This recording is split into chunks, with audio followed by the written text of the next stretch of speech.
Hi everyone, Fiona here. I didn't end up doing my Thursday thoughts, so I'm kind of doing Saturday night thoughts while we're off on our way to a trivia event tonight. So I hope you can hear me all right. So today in the news, one of those regular news stories. Today's news story is that eggs are going to kill you. I think it was heart disease this time because of the cholesterol in eggs. So there's been a big study and we now know that eggs are going to kill you. So anyway, first thing I did, which is what I always do, I kind of have a look at what the study was about, just to see if the study was actually useful in any way or not. And so when I had a look at this study, what I noticed is two things very specifically. One thing, it's the kind of study where people report what they ate for the last month or the last year. So you go into a room and you sit down and someone says, what did you eat for the last month, or what did you eat for the last year? And those kind of studies, I think, are always problematic because do you know what you had yesterday, last week? So you've got to report what you ate for the last month of the last year. Well, that's a challenge. But anyway, if you think that was challenging enough, it gets worse. Because what happens with this study is they actually studied people for, I think the median amount of time was about 17 years, but it was up to 31 years apparently. And in that whole time, they only asked them about their diet once at the beginning of the study. So basically it's like, okay, someone asked me to report my diet in like 1985. And in 1985, I give them a list of what I kind of remember, what I ate for the last week or for the last month or for the last year.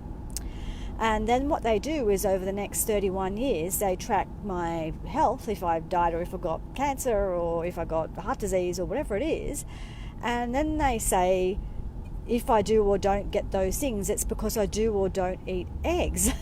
Like, hello. So are you eating the same thing now that you ate in 1985? Do you have the exact same diet that you had in 1985? So what they're not doing is they're not following up any diet or lifestyle stuff. They're just following up whether or not you get sick. Okay. So, find out what someone eats 31 years ago. Don't track their lifestyle or what they eat ever again. Do track if they get sick, and suddenly they get sick, and that's because of eggs. Tomorrow's St. Paddy's Day. It sounds like some sort of weird Irish kind of ditty or joke or something, doesn't it? Seriously.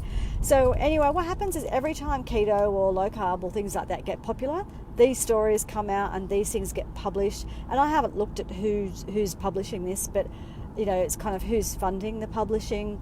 The same thing happened a few weeks ago because keto beat Weight Watchers. Keto is doing better than Weight Watchers. It's more popular and Weight Watchers are losing money. And that same week, a whole bunch of stories came out about keto crutch, about eating keto, causes all sorts of, gynecological issues where we kind of know that eating lots of sugar causes that.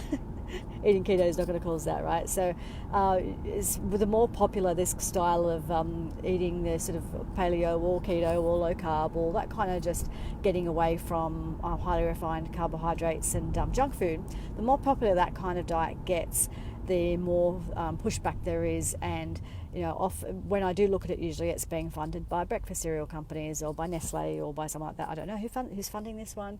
But and the other thing is too, actually this week on Thursday Thoughts, I think I might do one about cholesterol, because there's a lot of misinformation about cholesterol. And one of those important things to know is that the cholesterol you eat has negligible, just about no effect on your blood cholesterol. So kind of knowing that biochemistry already, that those eggs aren't going to cause a problem with your cholesterol, is kind of like, okay, we already know that.